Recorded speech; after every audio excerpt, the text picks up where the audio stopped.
ನಮ್ಮ ರಾಮನಗರಕ್ಕೆ ಆ ಹೆಸರು ತಂದುಕೊಟ್ಟ ರಾಮದೇವರ ಬೆಟ್ಟದ ಚಾರಣಕ್ಕೆ ಹೊರಟಿದ್ವಿ. ಕ್ಲೋಸ್ಪೇಟ್ ಗ್ರಾನೈಟಿನ ಈ ಬಂಡೆಗಳು ಹಾಗೂ ಪಟ್ಟಾಭಿರಾಮ ಕ್ಷೇತ್ರ ಕಿಷ್ಕಿಂಧೆಯ ರಾಜ ಸುಗ್ರೀವನಿಂದ ಸ್ಥಾಪಿಸಲ್ಪಟ್ಟದ್ದು ಅಂತ ಹೇಳಲಾಗುವಂಥದ್ದು.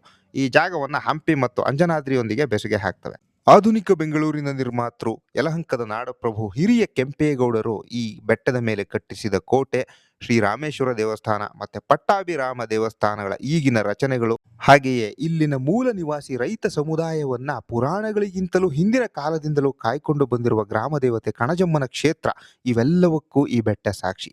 ಇದರ ಕೊನೆಯ ಹಂತದ ಚಾರಣ ನಿಜಕ್ಕೂ ರೋಮಾಂಚನಕಾರಿ. ಆ ಕಡಿದಾದ ಹಾದಿ ಹತ್ತಿದ ಮೇಲೆ ಸಿಗೋ 360 ಡಿಗ್ರಿಯ ವಿಹಂಗಮ ನೋಟವಂತೂ ಅದ್ಭುತ ಬಹುಮಾನ. ಈ ಕಲ್ಲು ಕುಹರಗಳು ನಮ್ಮ ದೇಶದ ಮೊಟ್ಟ ಮೊದಲ ಹಾಗೂ ಏಕೈಕ ರಣಹದ್ದು ಸಂರಕ್ಷಿತ ಪ್ರದೇಶ.